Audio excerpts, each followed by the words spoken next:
6절서부터 읽습니다. 그날 예수께서 집에서 나와서 바닷가에 앉으심에 또 무리가 모여 들거늘 예수께서 배에 올라가 앉으시고 온 무리는 해변에 서 있더니 예수께서 비유로 여러 가지를 그들에게 말씀하여 이르시되 씨를 뿌리는 자가 뿌리러 나가서 뿌릴새 더러는 길가에 떨어짐에 새들이 와서 먹어버렸고 더러는 흙이 얇은 돌밭에 떨어짐에 흙이 깊지 않으므로 곧 싹이 나오나 해가 돋은 후에 타서 무리가 없으므로 말랐고 더러는 가지떨기 위에 떨어짐에 가지가 자라서 기운을 막았고 더러는 좋은 땅에 떨어짐에 어떤 것은 100배 어떤 것은 60배 어떤 것은 30배의 결실을 하였느니라. 귀 있는 자는 들으라 하시니라. 아멘.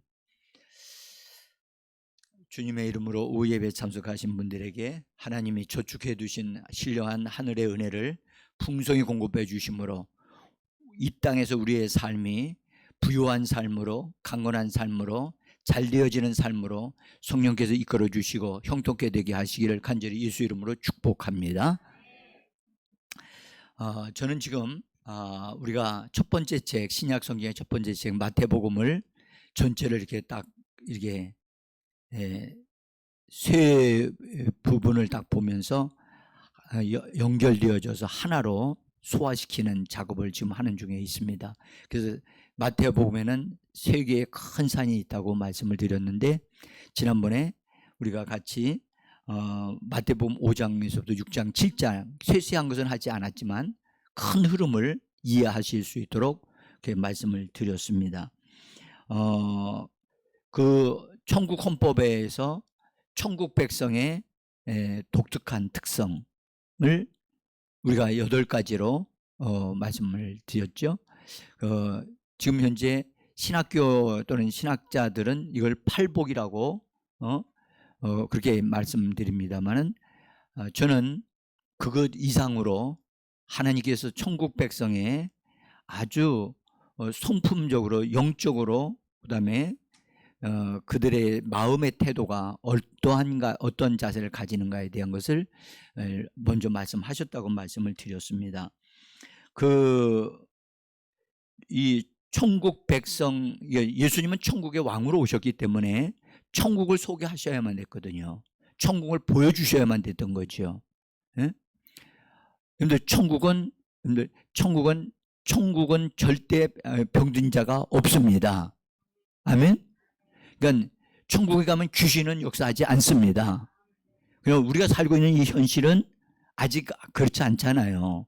그렇기 때문에 우리는 우리 자신을 하나님의 말씀으로 천국의 사람으로 우리가 합당하게 우리 자신을 분명하게 세우고 또 천국에 대한 나는 천국의 사람이다. 천국을 알고 천국의 능력을 사용할 줄 알고 천국으로 사람들을 이끌어낼 수 있는 인도하는 그런 사람이 우리가 되어져야만 합니다. 그래서 예수님께서도 천국 헌법이 있다는 사실을 우리에게 알려주시면서 천국 헌법은 율법보다 더 뛰어난 법이다. 아멘. 유대인들은요 예수님이 율법을 어긴다고 생각했어요. 또 안식일을 범한다고 생각했거든요. 그러니까 미워하고 대적하고 배척했죠. 그런데 그것은 아니었고 사실은 율법을 완전하게 이루시기 위하여 예수님이 이 땅에 오셨습니다.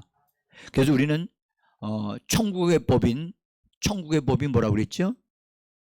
천국의 법은 생명의 성령의 법입니다. 아멘. 생명의 성령의 법이 우리들 안에서 역사하는 겁니다. 율법은 바깥에서 역사했지만 생명의 성령의 법은 우리 안에서 역사합니다. 아멘. 그래서 우리 안에서 생명의 성령으로 아주 탁월하게 만드셔요. 그러나 구약시대 사람들은 율법을 지키는 수준에 머물러요. 지키는 수준에. 그럼 우리는 지키는 수준의 사람이 아니고 그것을 뛰어넘는 수준이에요. 그래서 예수님께서 천국 헌법을 쭉 말씀하시고 그 다음에 맨 마지막에 천국인들의 삶은 좁은 문으로 들어가서 좁은 길로 가는 길이다. 협착한 길을 가는 길이다. 여러분들 잘 들어보세요. 지금 신앙생활 하는데, 신앙생활 내가 하고 있는데 타협이 없고, 타협하지 말고 하나님이 원하시는 길을 바로 가라고 막 그렇게 말씀을 성령이 하십니까? 아니면 네 편한 대로 해라 그렇게 하십니까? 응? 어떻습니까? 성령께서 우리 가운데서 우리에게 역사하실 때, 그래 네가 편한 대로 해, 네가 하고 싶은 대로 해. 너는 예수의 피로 죄 사함 받았고 용서함 받았고 내가 너를 구속했어. 그렇기 때문에 난 너를 자유케 했어. 그리고 그래서 탁 풀어주시는 겁니까? 아니면 우리 안에서 그분께서 우리로 하여금 좁은 길로 신앙생활, 세상과 타협하지 말고 너 바르게 걸어가라, 믿음의 생활을 살아, 그렇게 그분이 우리에게 말씀을 하고 계십니까? 근데 우리 안에 들어오신 생명의 성령의 법은요, 우리 안에 이게 인쳐가지고 도장식이듯이 새겨지고 있거든요. 새겨지기 때문에 그분이 내 안에서 일을 하셔야만, 성령님이 내 안에 거주하셔야만 내 안에 하나님의 법이 새겨져요. 응? 우리는 내 안에, 내 마음 안에 하나님의 거처가 마련되기를 우리는 소원해야 되고, 그분 앞에 우리 자신을 내어 드려야 할 줄 믿습니다. 따라합시다. 내 안에 하나님의 거처가 세워지기를 원합니다. 예, 하나님의 거처가 세워지기를 소원해야 되고, 그것이 마치 하나님의 나라가 너희 안에 진격하여 들어오시도록 기도하라고 하는 말씀과 같은 말이에요. 예? 그래서 하나님은 우리 안에 하나님의 거처가, 그 거처는 우리의 협력과 하나님이 함께 이렇게 협력해야만 지어지는 집이에요. 그래서 우리 안에 하나님의 거처가 마련되어지면 상황이 완전히 달라집니다. 예수님이 내 안에 들어오신 것과 거처가 마련된 사람은 삶이 다릅니다. 완전히 다릅니다. 어쨌든 예수님이 우리 그리스도인들의 삶은, 진짜 천국의 사람은 좁은 길을 걸어가는 사람입니다. 협착하여 가는 사람들이 많지 않고 그래서 인기가 없어요. 인기가 없어. 자기 편한 대로 여러분들 교회 생활을 하는 사람들 있어요. 이 땅에서 그들이 행복해 보이고 자유롭게 보이는 것 같아도 여러분들 결코 그건 그들에게 축복이 안 됩니다. 응? 성령께서 정말 그들을 사랑한다면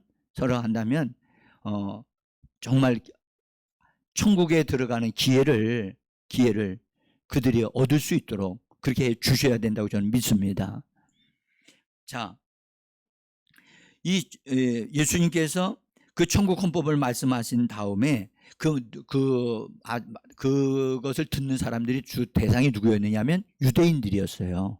유대인이면서 예수 믿는 사람들이었고, 근데 그들에게 말씀을 다 한 다음에 예수님이 쭉 그 복음을 전파하시는 그 사람들이 예수님을 막 따라다녔어요. 근데 그 사람들에 대해서 마태복음 4장 25절에서는 이렇게 말씀해요. 한 25절 읽습니다. 갈릴리와 데가볼리와 예루살렘과 유대와 요단강 건너편에서 수많은 무리가 따르더라.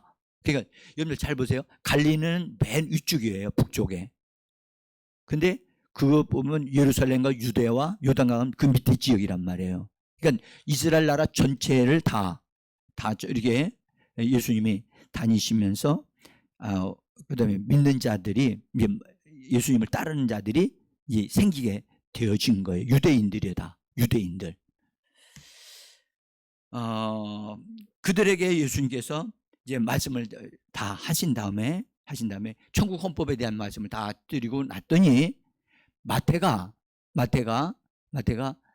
천국 헌법을 말씀하시는 그 말씀에 대한 성도들의 태도, 반응, 듣는 사람들이 어떤 반응을 보였는가를 성경은 기록을 하고 있어요.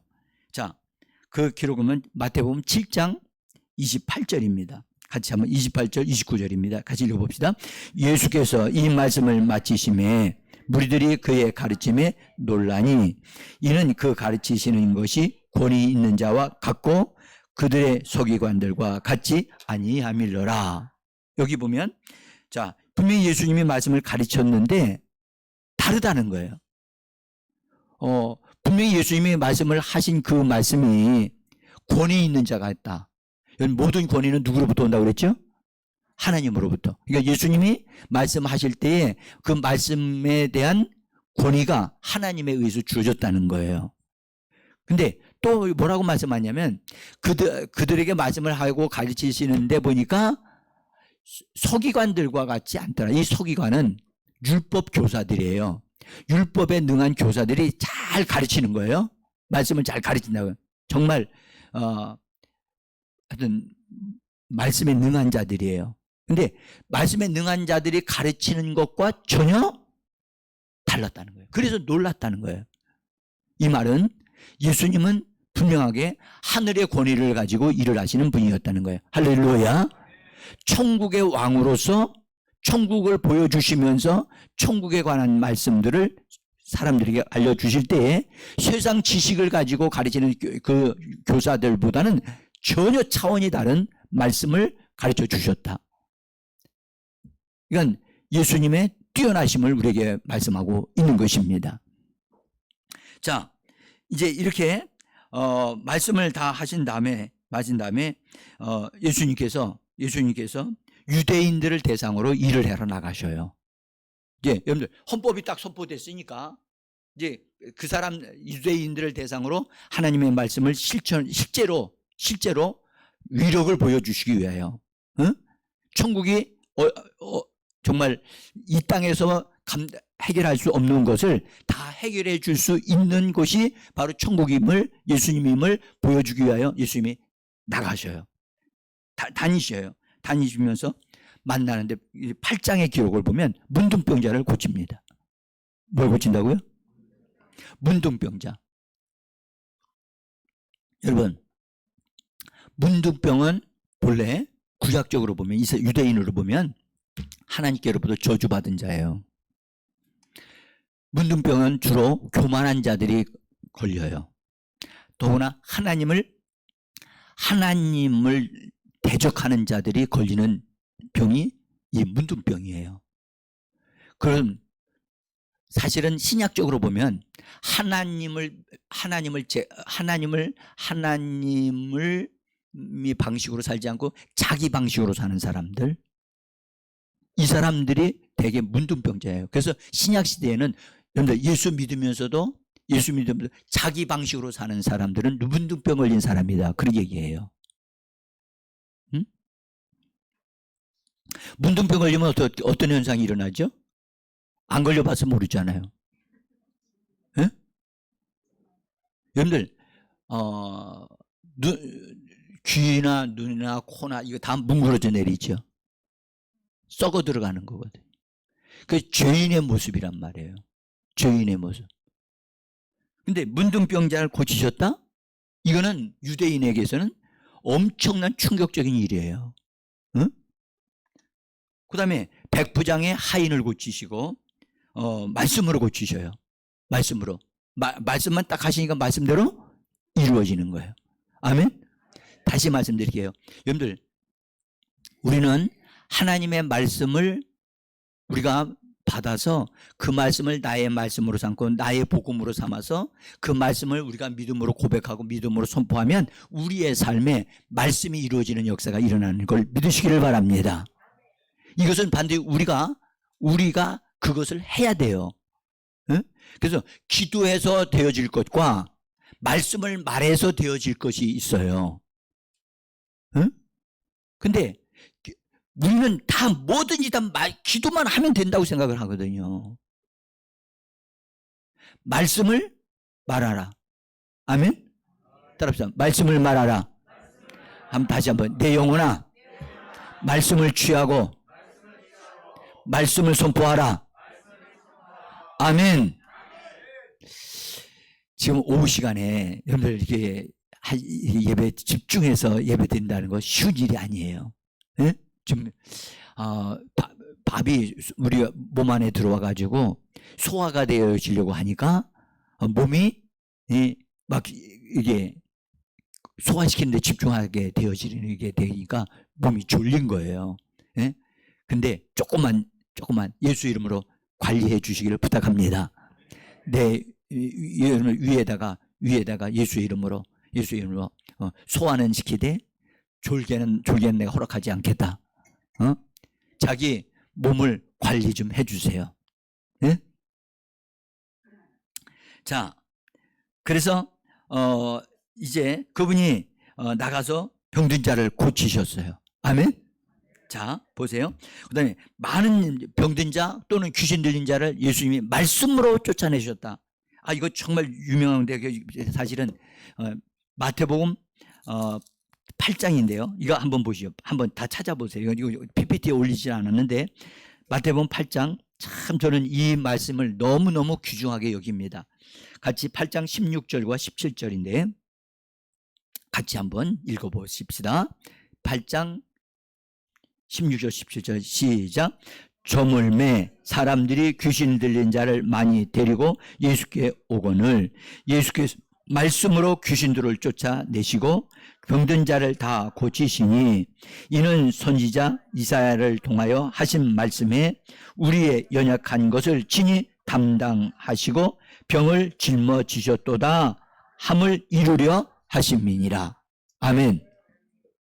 여러분들 병을 예수님이 짊어지셨다. 근데 이 말씀이 다 이루어졌다는 거예요. 누구를 통해서 이루어졌죠? 예수님을 통해서 이루어졌습니다. 그러면 보세요. 이 이루어진 말씀을 우리가 지금 받는 거예요. 에? 이루어진 말씀이 나에게 주어지면 그 말씀이 나를 통해서 이루어져야 돼, 안 이루어져야 돼요? 예, 말씀이 나에게 이루어지게 하시려고 예수님이 이루신 거거든요. 에? 이루신 말씀을 내게 주셔서 그 말씀이 나를 통해서 효력을 발생하셔야 되잖아요. 아멘? 나를 통해서 효력을 발생하려면 내게 주신 말씀을 내가 말을 해야지만 그것이 효력이 일어나는 거거든요. 예? 그래서 고린도 후서에 보면 뭐라고 말씀하면 믿는 거로 말한다. 우리가 믿음의 영을 가졌으니 그러므로 우리도 믿는 거로 말한다. 말씀을 믿는 거로 말을 합니다. 그래서 말씀이 일하실 수 있도록 하기 위해서는 말씀이 나를 통해서 해방되셔야 된다니까.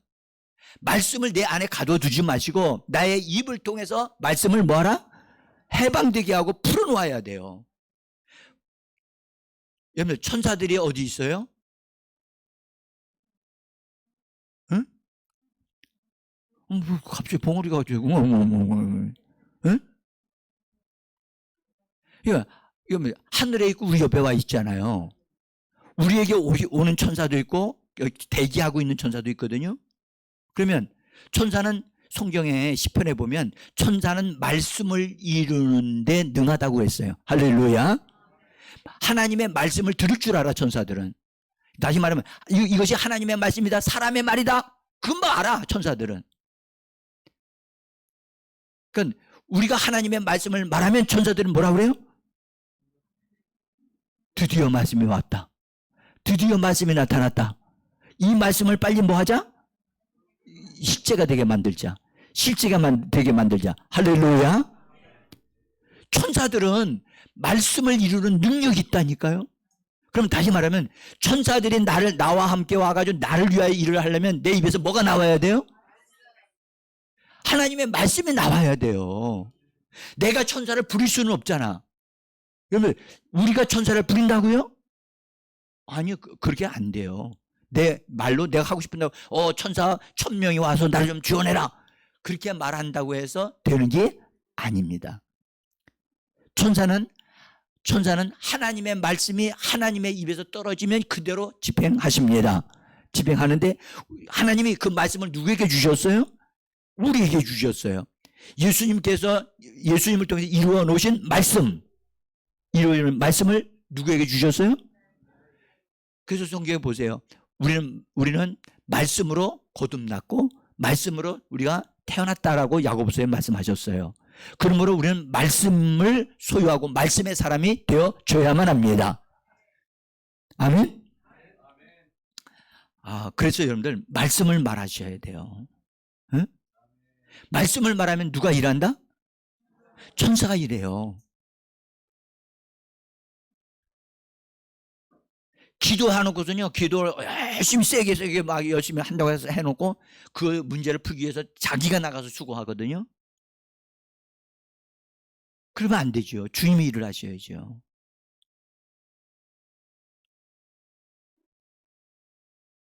그래서 말씀으로 여기 치료하셨다. 그러면 우리의 연약한 것을 뭐 하셨다? 친히? 여러분들, 나는 여러분들에게 묻고 싶어요. 여러분의 연약함 있어요? 여러분들은 없죠? 나는 있어요. 나는 있거든요. 나 육체의 연약함도 있어요. 그래서 저는 그 연약한 부분에 대해서 내가 붙잡지 않아요. 그래서 뭐라 그러냐, 나에게 있는 이 연약함은 예수께서 담당하셨다. 그러므로 이 연약한 이 부분은 반드시 하나님의 말씀으로 보완되어지고 점령되어져서 반드시 이 부분은 회복되어지고 온전케 되어져야 한다. 그래서 내 몸은 들어라, 이 말씀대로 내 몸에 약한 부분이 강건하게 되어질지어다. 저는 스스로 그렇게 말을 해요. 응? 근데 어떤 이들은 하나님 나 여기 아프니까 나 치료해 주세요. 나 치료해 주세요. 그래요. 그럼 치료가 되어진다 할지라도 말씀이 이루어지는 거예요? 안 이루어지는 거예요? 치료는 되어질 수 있어요. 그러나 말씀이 그 사람의 몸에서 역사되는 것은 아니에요. 하나님이 원하시는 건 뭐예요? 우리가 뭘로 세워지기를 원하는 거예요? 말씀의 사람으로 서는 거예요. 예수님이 말씀이 육신이 되어 이 땅에 오셨듯이 우리는 어떤 사람이 돼야 돼요? 말씀의 사람으로 세워져야 돼요. 아멘? 여러분들, 어떤 것에 대한 응답을 받는 것이 중요하냐, 아니면 말씀으로 내가 세워지는 게 중요하냐? 어떤 게 중요하죠? 따라합시다. 알기는 뚫어지게 한다. 그런데도 불구하고 우리는 뭘 선택하느냐? 기도를 통해서 응답받으려고 해요. 예, 기도를 통해서 응답받아야 돼요. 그런데 하나님이 원하시는 더 좋은 방법이 있다는 거니까요.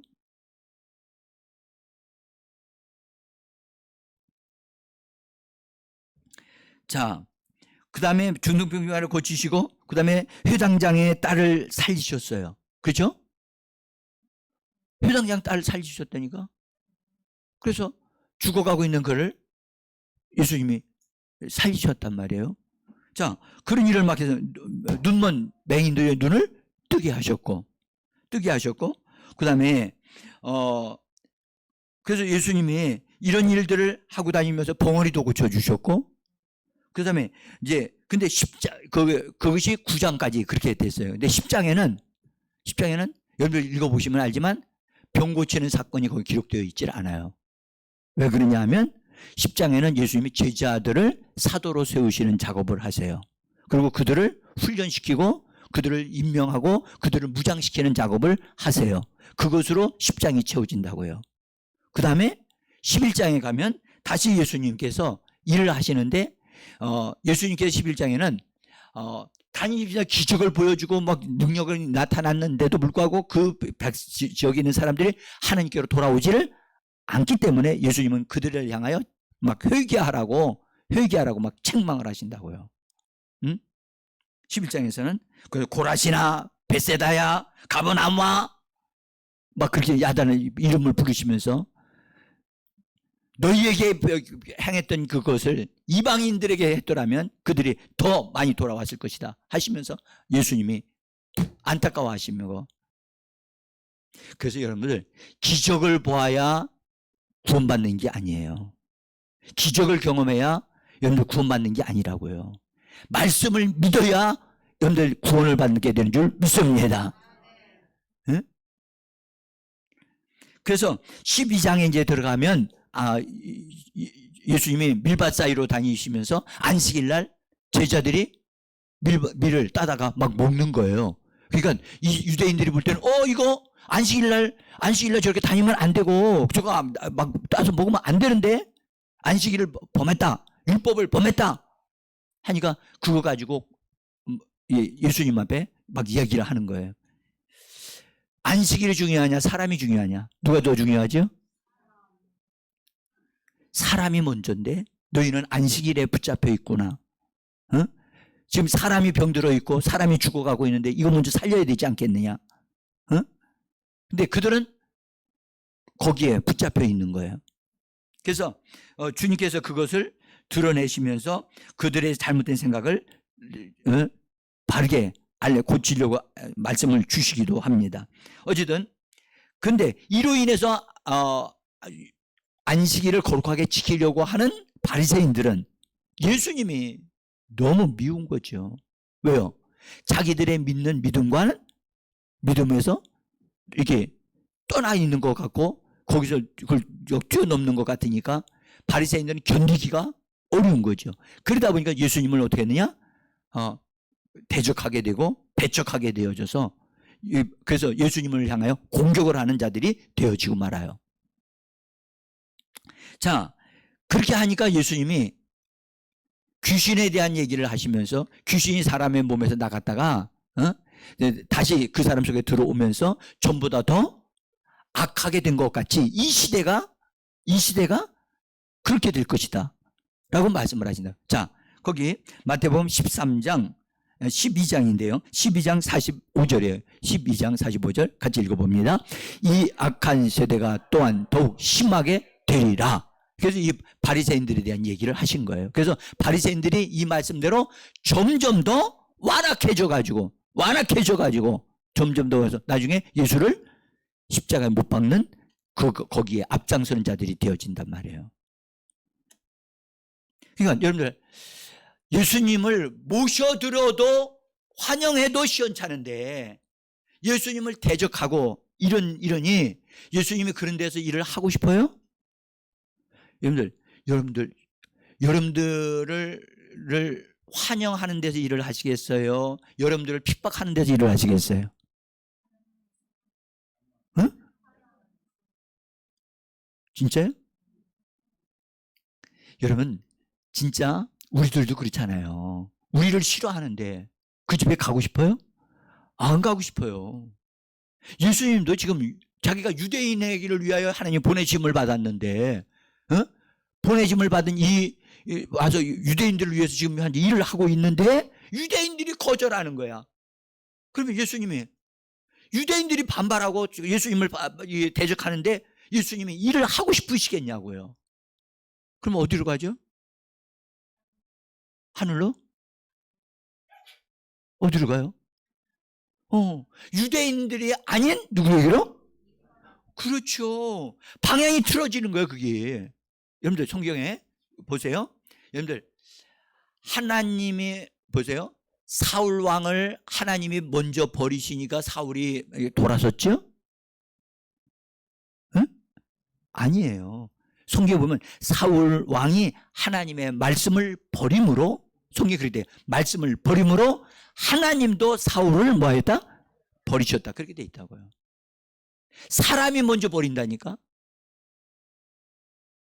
그러니까 우리가 여러분들 우리 그리스도인들이 하나님의 말씀 중심으로 우리가 바르게 서야 될 줄 믿습니다. 말씀에 나 자신을 초복종시켜야 돼요. 예? 이 말씀대로 나의 몸에 이루어질지어다. 아멘. 아멘. 정말 여러분들 그래서 제가 여러분들 이 말씀드리면 정말 말씀이 육신이 되신 예수를 닮아가는 자가 되어지기를 바랍니다. 한번 말해봐. 주 예수여, 말씀이 육신이 되게 하옵소서. 아멘. 이런 기도하면요 사람들이 다른 예수 믿는 사람이 저 사람 왜 기도를 저 모양으로 하냐? 저거 어떻게 감히 예수님과 말씀이 육신 되신 예수님인데 어떻게 우리가 그런 걸 될 수 있다고 기도하냐? 여러분들 성경에 보세요. 예수님은 신랑이요, 우리는 뭐라 그랬어요? 신부라고 그랬으면 신부는 신랑과 같은 수준의 것으로 만들어져야 되잖아요. 아멘? 여러분들, 신부는 거지같이 돼도 괜찮아요? 똑같은 수준에 걸맞아요. 말씀이신 그리스도라면 우리도 말씀이신 그리스도로 우리가 세워져야 되는 거예요. 그래서 이 부분에 대해서 내가 지금 현재 말씀이 나에게서 겉돌고 있다. 말씀을 내가 따르지 않고 있고 내 생각을 따르고 있다. 그건 여러분들 자기는 아직 그 사람은 신부가 되지 못하고 있는 거예요. 응? 그래서 우리 자신들을 사도 바울이 있잖아요. 나는 하나님의 말씀으로 나 자신을 복종케 하신다는 내 생각을 사로잡아 그리스도에게 복종케. 저는 매일마다 이 기도합니다. 이 말씀을 계속해서 제가 입으로 중얼거리면서 하나님 내 생각을 사로잡아 그리스도에게 복종케 합니다. 나는 내 생각을 따라 살지 않습니다. 하나님의 말씀으로 성령의 인도로 나는 살아갑니다. 할렐루야. 여러분들 정말 나는 여러분들이 성령의 인도를 받는 사람, 말씀으로 세워지는 사람이 되기를 소원합니다. 응? 이건 우리가 협력해야 된다니까요. 우리는 다 진흙으로 만들어져서 이 육신은. 응? 그렇기 때문에 말씀이 내 안에 들어오는 것은 이거 전혀 새로운 성분이라. 말씀은 영이에요. 아멘.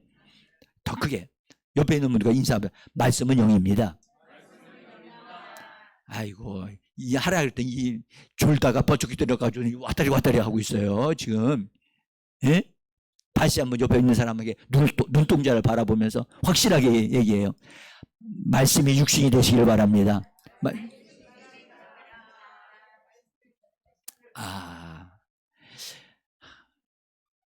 말씀이 저절로 쏙쏙 들어와서 육신이 되면 얼마나 좋겠어요. 그죠? 근데 그렇게 안 된다니까. 안 돼. 그래서 우리에게 뭐라고 하면 침노하라고 하시는 거예요. 천국은 뭐 하는 자가 빼앗는다? 근데 한번 솔직히 당신은 지금 침노하고 있습니까? 쉬고 있습니까? 놀고 있습니까? 응?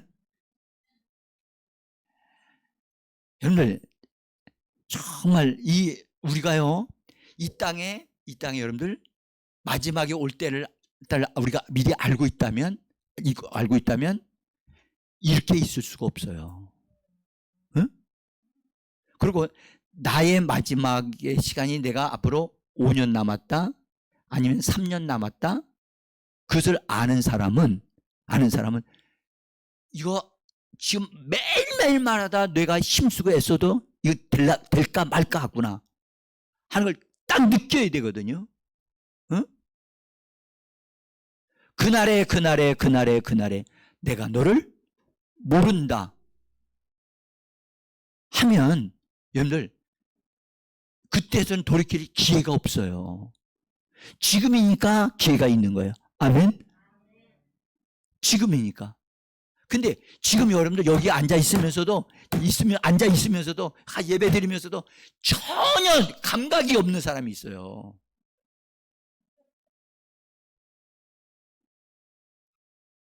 저도 이제 가끔 그래요. 하나님, 쟤를 언제 데려가시려고 합니까? 저는 묻습니다. 응? 그러면 제가요, 시간이 얼마 안 남았어요. 응? 얼마 안 남았단 말이에요. 그러면 내가 어떻게 해야 되겠어요? 분발해야죠. 그래서 저는 2시에도 일어나고 3시에도 일어나고 여러분들 쉬는 날 같아도 저는 쉬는 날도 아침에 일찍 일어나요. 왜요? 내게 주어진 날이 곧 올 거니까. 나는 기도하는 것 중에 기도하는 게 있어요. 하나님, 저는 할 수만 있으면 그냥 올라가게 해주세요. 올라가게 해주세요. 에녹과 같이 올라가게 해주세요. 왜요? 그만큼 준비하니까. 응? 준비된 자는 여러분들 당당해질 수 있어요. 응? 심은 대로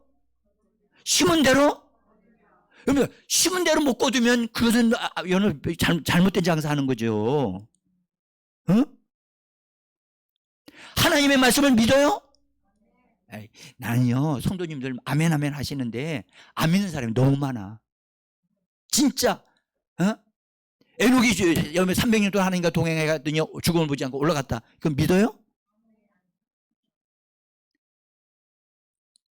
진짜 여러분 하늘에 올라가는 것이 실제로 느껴지는 사람은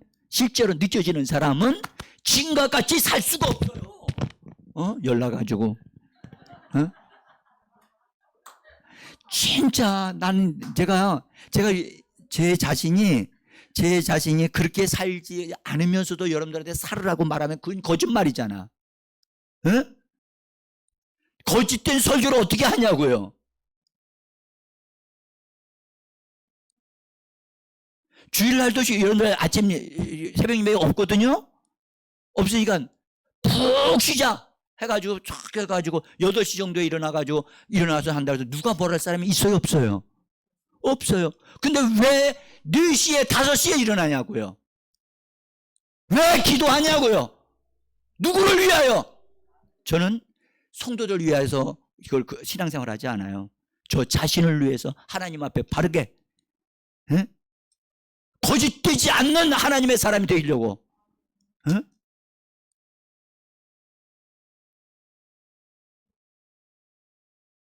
여러분들 저와 같이 분발하기를 원하시는 분이 있으면 목사님 나 쉬는 날도 내가 그 시간에 딱 일어나서 딱 기도하고 싶으니까 나 좀 도와주세요. 저한테 문자 보내세요. 제가 그때마다 여러분들 콜 해줄 테니까.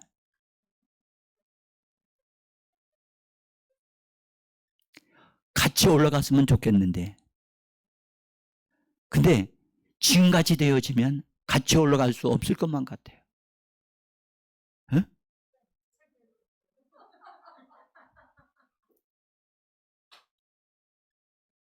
제가 예수님을 만나면서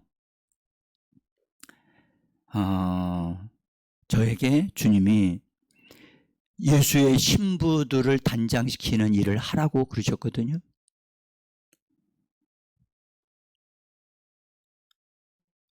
얼마만큼 제가 성도들 단장시켰는지 가끔 제가 돌아보면서 깜짝 놀래요. 이건 아닌데. 그래서 저는 2025년도부터 하나님 앞에서 하나님 이제부터라도 성공적인 하나님의 교회를 이루어갈 수 있기를 원합니다. 이제부터라도. 응?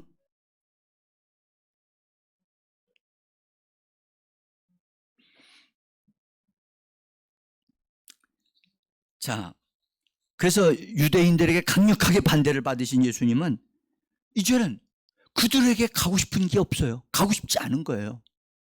응? 그래서 발걸음을 돌리셔요. 이건 발걸음을 돌린다는 말은 무슨 말인지 아시겠죠? 유대인들은 뭐 하시는 거예요? 버리는 거예요.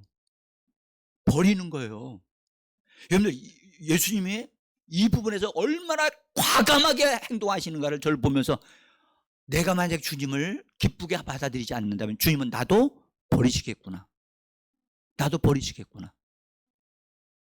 응? 그래서 성경은 뭐라고 하냐? 먼저 된 자가 나중 되고 나중 된 자가 먼저 된다는 말씀이잖아요.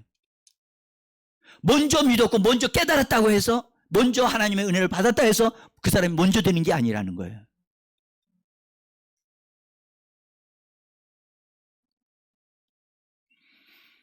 그래서 예수님이 유대인들과 관계가 없는 곳으로 예수님이 발걸음을 옮기시는데 유대인의 집에서 성경은 딱 나와요. 예수님이 그들의 집에서 예수님이 떠난단 말은 유대인의 집을 더 이상 방문하지 않겠다는 뜻이에요. 응? 자, 오늘 읽었던 마태복음 13장 1절을 한번 읽어보세요. 같이 읽어봅시다. 시작.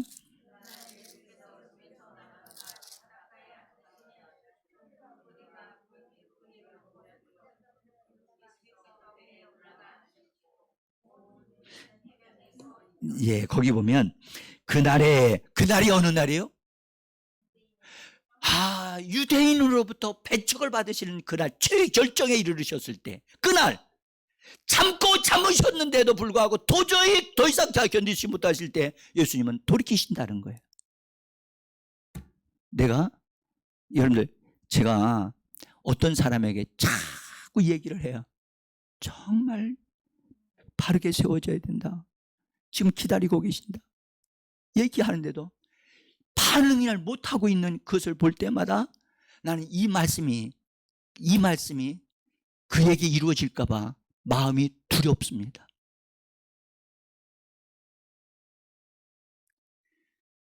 그날에 주님이 더 이상 내가 저들에게 하지 않겠다. 더 이상 기대하지 않겠다. 딱 돌아선다고요. 그래서 나오신다니까 집에서 나가사 바닷가에 앉으셨다는 거예요. 우리 안에 좌정하셔야 될 그분이 우리 안에 좌정하지 아니하시고 바닷가에 가서 앉아 계시는 거예요. 이 예수님. 여러분들, 우리는 이 부분에 대해서 조심해야 될 게 몇 가지가 있어요. 그래서 두 번째, 예수님이 가르치셔서 천국에 대한 말씀을 가르치려고 하실 때는 산으로 가신 것이 아니라 바닷가로 가셨어요. 바닷가에 가셔서 예수님이 바닷가에 가셨는데 사람들이 모여드는 거예요. 자꾸 모여드니까 예수님이 나중에 배를 타셔요. 배를 타시는데 예수님의 배를 타시고 이제 올라가신 것은 유대인들을 버리셨다는 뜻이고, 여기 바다는 뭘 의미하면 타락한 세상을 바다라고 성경은 말씀해요. 타락한 세상을 뭐라고요? 바다라고요. 근데 그 바다에 배가 떠 있어요. 예수님이 바닷가에 앉으셔 있다가 사람들이 많이 오니까 그분이 배를 타고 바다 위에 떠 있는 거예요. 바다는 타락한 세상이에요. 타락한 세상에 놀고 있는 물고기들, 세상 사람들을 의미하는 거예요. 응? 그런데 그 위에 배가 떠 있어요. 그러면 바다 위에 떠 있는 배는 물속에 속한 거예요? 안 속한 거예요? 어떻게 알아요? 응? 예. 물에 떠 있는 것이지 잠깐 붙어 있는 것 뿐이지 물속에 빠진 게 아니잖아요. 그렇죠? 이 배는 뭘 의미하느냐 하면 바다는 타락한 이방인들을 의미해가지고 얘기하는 것이고, 거기에 떠 있는 배는 장차 예수님을 통해서 세워질 교회를 의미하는 거예요. 교회. 그래서 예수님이 교회 안에서 말씀하시는 거라고 보시면 돼요. 장차 이방인들을 얻으셔서 이방인들에게 말씀하시는 것, 이방인들을 통해서 어떻게 교회가 세워지고 어떻게 발전해 나갈 것인가를 알게 하시기 위하여 지금 예수님이 말씀을 하시는 거예요. 본래는 유대인들에게 말씀을 하셔야 되는 건데 그것을 그들이 거절하니까 그 방향을 틀어서 바꿔지는 거예요. 그래서 배는 교회를 의미한다니까요. 여러분들 꿈에 여러분들이 종종 이런 거 보시는 적이 있을 거예요. 네? 그래서 예수님이 배에 서서 말씀하셨죠? 네? 앉아서 말씀하셨어요. 주님이 교회의 머리로서 교회에 좌정하셔서 말씀하시는 것과 같은 모습이란 말이에요. 이것은 마치 산에 올라가서 제일 높은 곳에 앉으셔서 말씀하시는 것과 같은 모습인데 놀랍게도 여기는 바닷가라는 거죠. 그러니까 유대인의 배척하는 것이 누가 복을 받게 됐어요? 이방인들이 복을 받게 된 거예요. 그래서 우리가 이스라엘 백성들에게 고맙다고 그래야 돼요.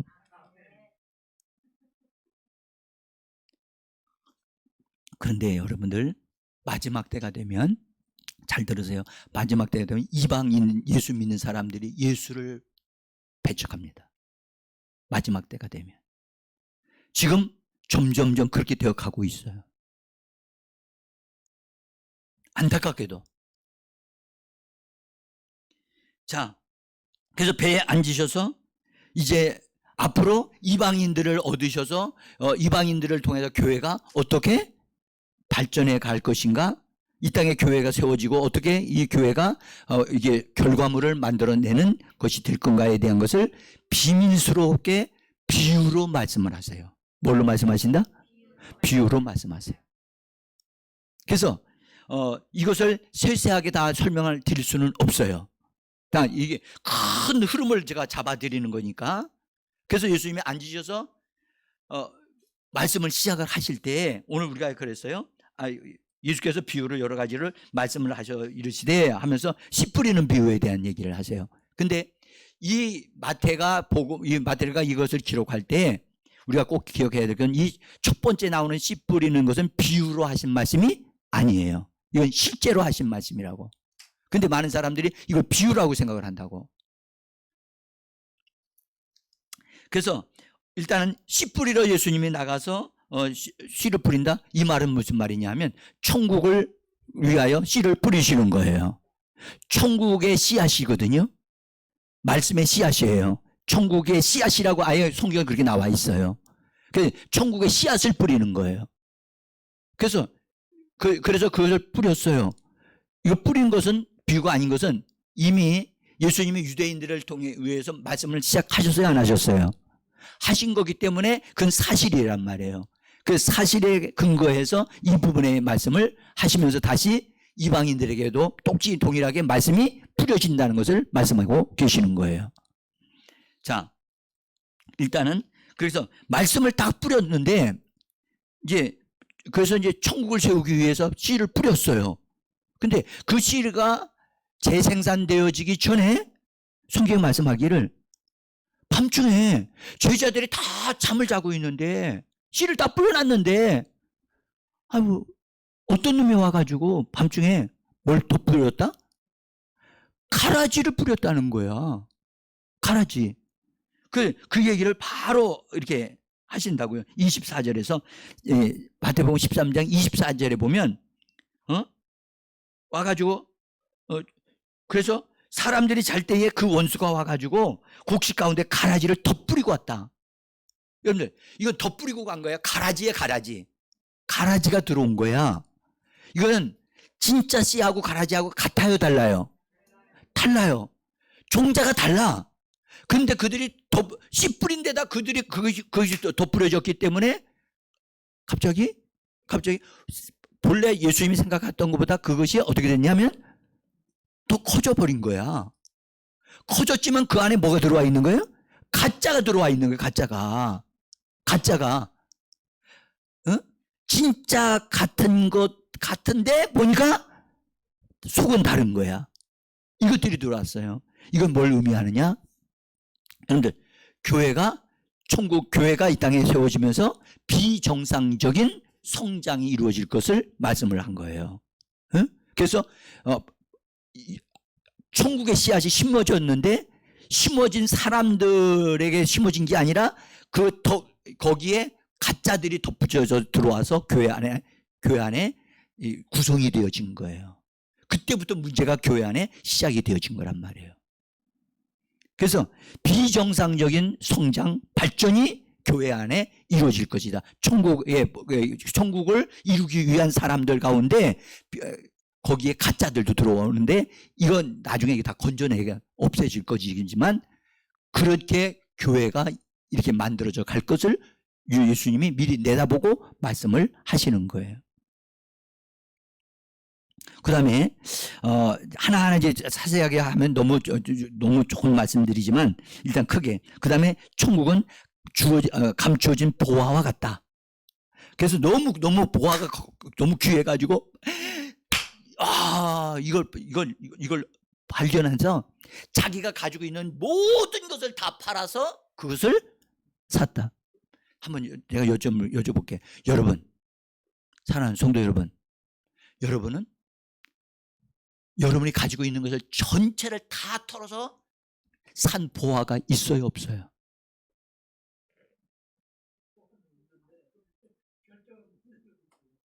여러분들 다시 말씀드릴게요. 여러분들이 가지고 있는 집까지 다 팔고 재산까지 다 팔아서 여러분들이 가장 소중한 것이 뭐예요? 여러분 생명 아니에요? 여러분 생명보다 더 소중한 게 있어요, 없어요? 없죠. 죽으면 멸장할 거예요.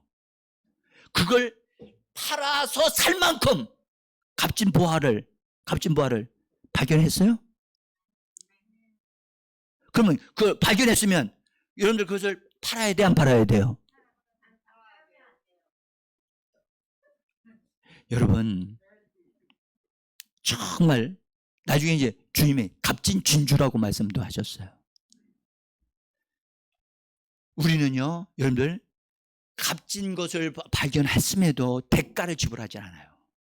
대가를 지불하지 않는다니까. 응? 근데 이 성경은 뭐라고 그랬냐? 대가를 지불했다는 건 누군가가. 그래서 샀다는 거야. 이건 우리와 같아야 달라요. 달라.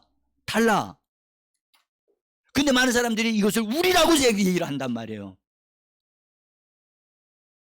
우리는요, 자기 집조차도 못 바쳐. 1억도 못 바쳐. 하면 우리 생명을 어떻게 바치냐고. 할 수 있는 것은 믿는 것밖에 할 수 있는 게 없어요.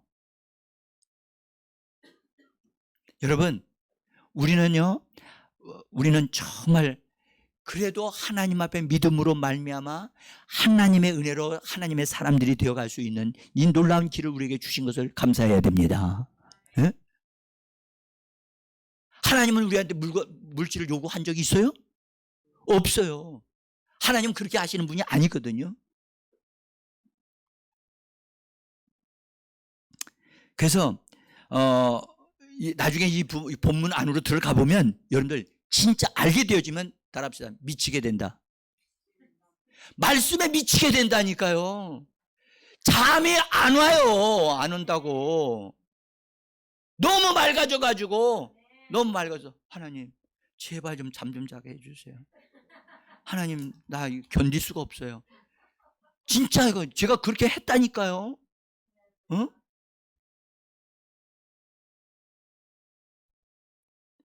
자, 그럼 맨 마지막에 예수님 바닷가에다 그물을 쳤는데 그 그물이 다 그물에서 좋은 고기든 나쁜 고기든 다 그 그물에 걸렸다.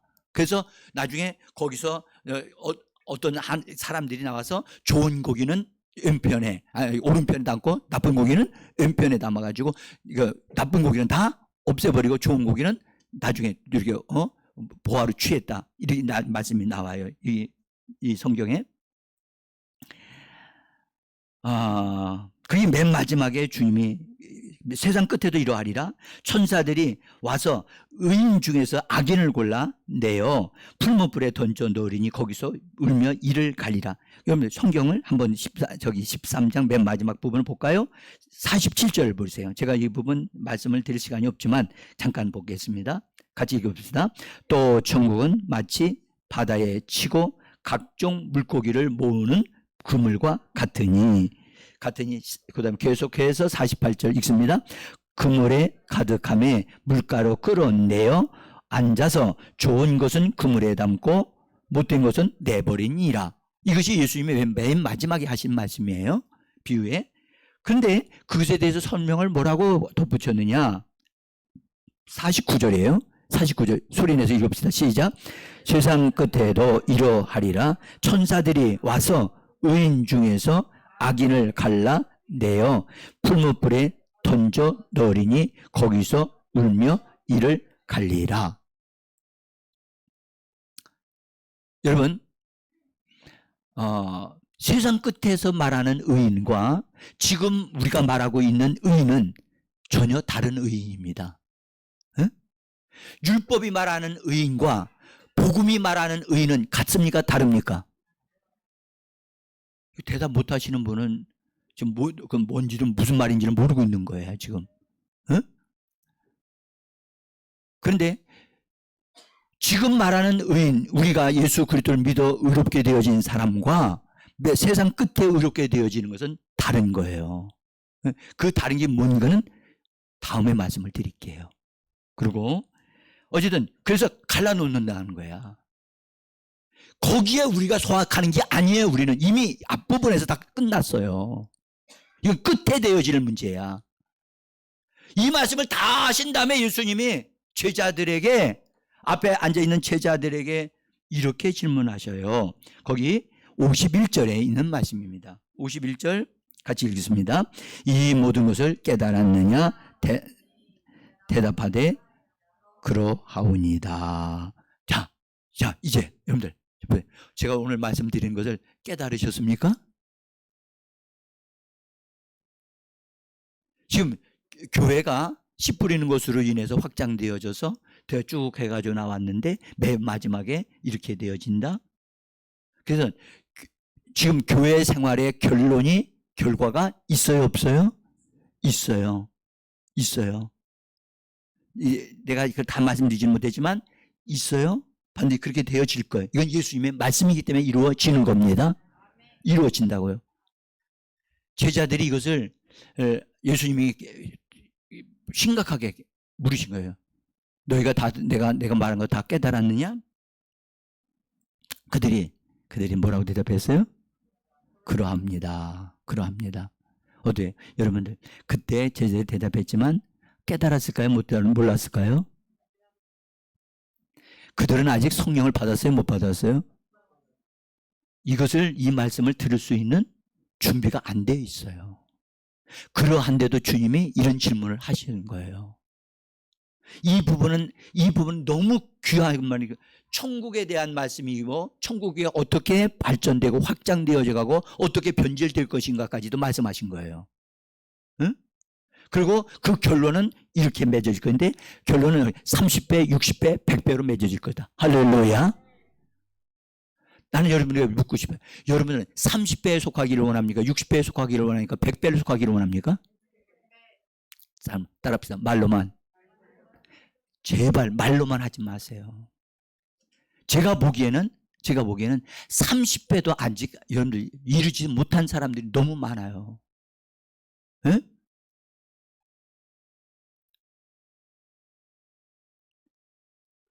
주님이 이렇게 되어져야 한다? 그런데 어떤 이는 아직도 시작도 못한 사람이 있어요. 시작도 못한 사람이 있다니까. 그리고 예수님이 뭐라고 말씀하셨냐면 이런 말씀을 또 거기 52절에서 덧붙여서 이렇게 말씀해요. 같이 읽어봅시다. 예수께서 이러시되 그러므로 천국의 제자된 서기관마다 마치 새 것과 옛 것을 그 곳간에서 내오는 집주인과 같으니라. 에? 뭐라고 말씀하시는 거예요 지금? 천국에 뭐가 돼야 된다? 뭐라고요? 어디에 제자예요? 여러분 천국의 제자가 될 만큼의 천국에 대한 능히 잘 알고 있는 자가 되어져야 된다는 거예요. 여러분은 천국에 대해 얼마나 아십니까? 천국의 제자라고 말할 수 있습니까? 여러분들 천국의 제자가 되어지기를 주님이 원하시기 때문에 이 말씀을 하시는 거고, 그것을 잘 알아서 그것을 밝히 말하고 설명해주고 해결해주는 서기관 같이 되어져야 한다는 거예요. 응? 이 말씀을 우리 자신에게 적용해보면, 여러분들 주님 난 이대로는 안 되겠는데요. 주님 나 이거 정신 차려야 되겠는데요. 주님의 긍휼의 여김과 도우심이 나에게 필요합니다. 응? 주님이 원하시는 수준의 사람은 천국에 뭐가 돼야 된다? 좀 크게 말하셔야 돼요. 천국에 뭐가 돼야 된다? 천국의 제자가 되어야 되고, 그것을 능히 말해낼 수 있는 옛것과 새것을 다 끄잡아내서 다 공급해주고 말해줄 수 있는 서기관, 능한 선생이 되어져야 한다고 말씀을 하시는데, 우리는 지금 내가 편한 대로 내 상황에 맞춰서 있는 사람은 아닌가 돌아봅니다. 여러분들 이 두 번째 바닷가에서 말씀하신 그것은 우리 주님께서 얻고자 하시는 사람이 어떤 사람이다? 천국의 제자된 사람을 얻기를 원하시는 거예요. 여러분은 세상의 제자가 아닙니까? 정치인의 제자가 아닙니까? 돈의 제자가 아닙니까? 여러분은 어떤 것을 추구하고 따라가는 자입니까? 여러분 그리스도인들은 세상에 속한 자가 아니에요. 세상의 흐름과 단절되어진 자예요. 아멘? 세상의 흐름을 받아들이는 자가 아니라니까. 그러나 우리는 세상에 살고 있기 때문에 우리가 살고 있는 나라를 위해서 기도해야만 합니다. 예? 나라가 건강하게 바르게 세워져 가도록 기도해야만 합니다. 예? 그런데 우리는 여러분들 분명하게 천국의 제자가 되셔야 합니다. 주님의 말씀입니다. 너 천국의 제자 되어 갔냐? 너 천국의 제자이냐? 너 천국의 지금 제자로서 너는 되어 가고 있느냐? 자, 우리 같이 하나님, 정말 주님이 필요로 하시는 하나님의 사람이 내가 되어지기를 원합니다. 천국에 능한 자가 되게 하옵소서.